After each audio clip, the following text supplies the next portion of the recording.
Battle of Bengal की series में झलक डिजिटल पहुंचा है। बहुत जिनको अपनी एक पहचान की जरूरत नहीं है। स्वाभाविक है कि 2011 में जब चुनाव हुए थे, उसके बाद 2016 में जब चुनाव हुए थे, 2021 में जब चुनाव हुए थे, हमेशा से श्यामपुर का प्रतिनिधित्व करने वाली शशि पांजा जी और पश्चिम बंगाल सरकार में न जाने कितने मंत्री पद इनके पास, जो कितने विभाग हैं इनके पास में, और जो श्यामपुर का जो इलाका है हिंदी भाषी इसमें है और बंगला भाषी भी लोग रहते हैं, लेकिन सबके बीच में काफी लोकप्रियता है एक महिला होने के नाते, और लगातार महिलाओं के लिए काम करती रहती हैं।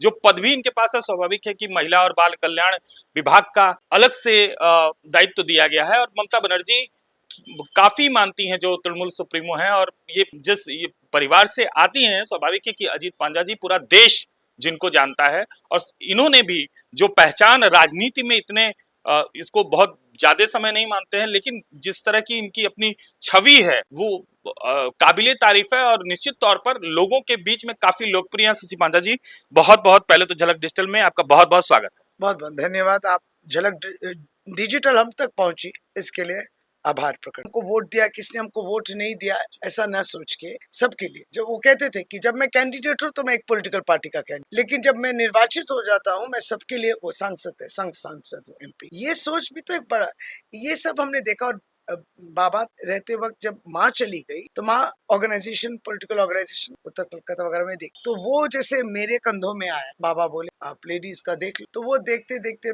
मैं उनके निर्वाचन में पहले पोलिंग एजेंट भी बनी, काउंटिंग एजेंट भी बनी, फिर बाबा के लास्ट निर्वाचन में चीफ इलेक्शन एजेंट भी बनी। इलाका भी बड़ा था कि उत्तर पूर्व कलकत्ता 32 वार्ड, तो हमारे संग और 2 जन भी इलेक्शन एजेंट थे। तो यही है कि धीरे धीरे, लेकिन कभी ऐसा नहीं था कि अपने लिए पॉलिटिकल एम्बिशन। फिर ममता बनर्जी ने कहा बाबा चले गए 2008 में, तो हम सोचे अब जैसे अपना मेडिकल प्रैक्टिस करते थे वही करेंगे। दीदी 2010 में बोली घर बैठने से नहीं होगा, माने सिर्फ मेडिकल प्रैक्टिस करने से नहीं होगा, आप तुमको भी इलेक्टोरल पॉलिटिक्स में। 2010 में फिर उन्होंने कलकत्ता नगर निगम में के चुनाव थे, उसमें कैंडिडेट काउंसलर सीट उन्होंने दिया, यही वाली 26। और 2011 में परिवर्तन के सरकार में मैं भी एक चुनी गई विधायक। सबसे जो अहम बात है कि सिर्फ बंगाली जो परिवार है वही नहीं, मारवाड़ी और हिंदी भाषी समाज में भी आपकी लोकप्रियता काफी है। ऐसा हम देखा गया है, जगह जगह जब कोई बात चलती है तो हम लोग भी जाते हैं, तो ये देखा गया है जगह जगह ये चर्चा जरूर होती है, डॉक्टर शशि पांजा का नाम बड़ा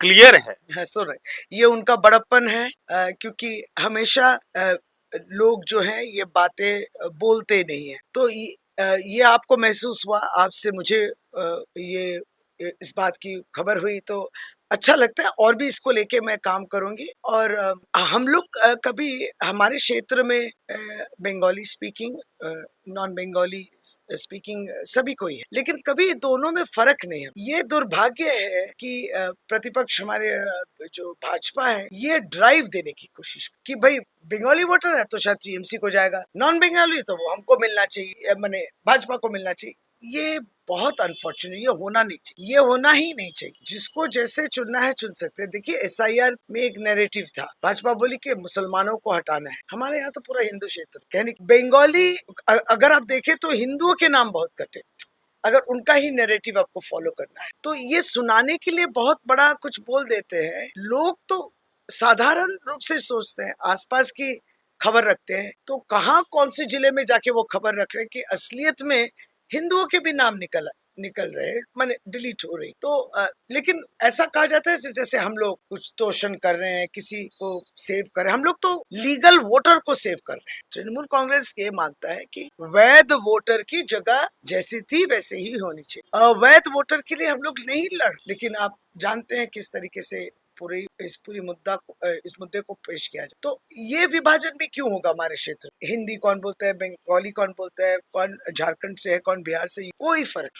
हम लोग सब जो है एक संगी, हम जाते हैं सबके पास, हमारी उम्मीद हमेशा रहती है कि आप सब हमें वोट दें। तो अगर आप ये कहते हैं कि एक अलग मेरे लिए एक उनमें एक भावना है, तो ये मेरे लिए बहुत एक जो है अहम सवाल, जिस तरह से 2026 की जो लड़ाई है वो तृणमूल और भाजपा की सीधी लड़ाई है, इसमें इलेक्शन कमीशन की क्या भूमिका है, या स्वाभाविक है कि इस चुनाव में आप देख रही हैं? नहीं, इसमें एक टेंशन वाली बात ये हो गई कि एसआईआर में लोगों के नाम निकल जाना। दूसरा हुआ कि लोग एक शंकित है, आशंका में है, क्योंकि एडजुडिकेशन में चल। और कुछ लोग जो अनमैप्ड है, सालों से आप पाड़ा में पूछिए इलाका में, तो बोले यहाँ कितने सालों से देख रही है, लेकिन वो अनमैप्ड है। अनमैप्ड है, उसमें 2002 में वो है ही नहीं, या उसके रिश्तेदार कोई यहाँ पे नहीं है, या और कोई जिला में है, लेकिन उसको इतनी परेशानी हो रही है क्योंकि उसके हाथ में केवल उसका वोटर कार्ड है, आधार कार्ड। तो जब आधार बने तो आप सभी को लेके आधार बनाए, हर बोले identity, it is an identity. तो हमारा आइडेंटिटी कि हम यहाँ रहते हैं वही तो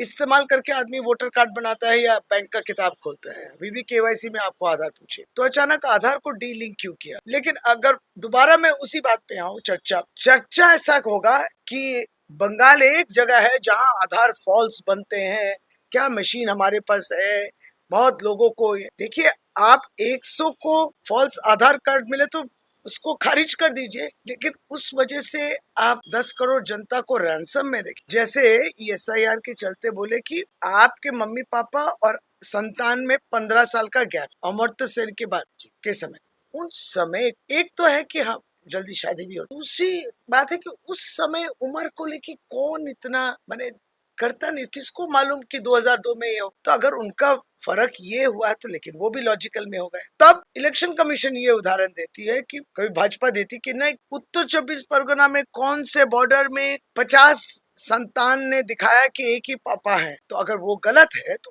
वो गलती, लेकिन उस गलती के खेसारत सजा सभी को मिल गई। 15 साल, 16 साल, 52 साल का भी डिफरेंस हो, अरे किसी ने अगर शादी लेट भी की हो तो वो कुछ ज्यादा पर्सनल हो, और एक ही पिताजी के 6-7 संतान क्यों है? अब इस तरीके के से सवाल करेंगे, है तो है, ये उनका निजी चॉइस है। हमारे भारतवर्ष में तो नसबंदी या 2 के ऊपर होना नहीं चाहिए, ऐसा तो कोई नहीं है। आपको उत्तर प्रदेश, बिहार में भी ऐसे काफी उदाहरण दिखेंगे। तो उसी वजह से बंगाल में जो है जितना हो सके एक्सपेरिमेंट किया, सब किस्म के वैरायटी लेके। अब इसको आप 60 लाख, अब 60 लाख होने के बाद मेरे पास समय कम है, इलेक्शन कमीशन समय कम है, कैसे मैं ये काम करूं? लेकिन 60 लाख होने की जरूरत ही नहीं। आप सिर्फ अनमैप्ड को लेके अगर आपको डॉक्यूमेंट नहीं करते, 32 लाख, वो 32 लाख भी करेंगे, 60 लाख भी करेंगे, प्लस और भी डिलीटेड हुए थे 1.2 करोड़। किसी के लिए संभव है, लेकिन ये जटिलता हम लोग नहीं तैयार की। आप मनोज कुमार अग्रवाल, और मनोज अग्रवाल एक ही जन है, कुमार है, या तो किसी के शीतल कुमारी और भी एक पदवी है, या तो फिर लड़कियां शादी के पहले, अगर मैं अपना सरनेम उसको शादी के बाद भी रखूं तो आपको क्या तकलीफ, या मैं बदलूं तो आपको क्या तकलीफ है तो डॉक्यूमेंट्स प्रमाण करने के लिए। मैं शादीशुदा हूँ, इसके लिए सरनेम बदला है, और शादीशुदा मैंने नहीं बदला, हो सकता है, ये मेरे अधिकार में। ये सब लेके इतना बड़ा लॉजिकल आप, लेकिन सबको सुनाई देता है कि क्या भाजपा बोलिए मुसलमानों को हटाना, लेकिन हिंदू ही अधिकतर। असम में तो ऐसा NRC हुई थी, कितने हिंदू हट गए, डिटेंशन कैंप में उनको रखा, वहाँ SIR क्यों नहीं हो रहा है? असम आपका सरकार है, उसलिए वहाँ सोच समझ के आपने पैर बढ़ाया, वहाँ SIR नहीं, वहाँ केवल संशोधन हो रही, लेकिन यहाँ SIR होना ही। हर तरीके से जो है बंगाल को विभिन्न प्रतिष्ठानों द्वारा आक्रमण किया है। बंगाल का निर्वाचन आता है तो ये परिस्थिति खड़े करते हैं केंद्र सरकार के शासक दल। 14 मार्च को प्रधानमंत्री मोदी की रैली, और ठीक उसी दिन पूरा विवाद का एक जड़ बनाया गया, और स्वाभाविक है कि कहीं ना कहीं शशि पांजा को टारगेट करने की कोशिश की गई। देखिए, हम तो खुद ही आश्चर्यचकित हैं कि ऐसा हो सकता है, ऐसा क्यों हुआ? मैं अपने ही कार्यालय में बैठी हूँ और मेरे ही फ्लैग फेस्टून लगाना है अपने कार्यालय में, मेरे ही पार्टी के समर्थक बैठे हैं और मुझ पे ही आक्रमण किया गया है। आपकी बात हमारी जुबानी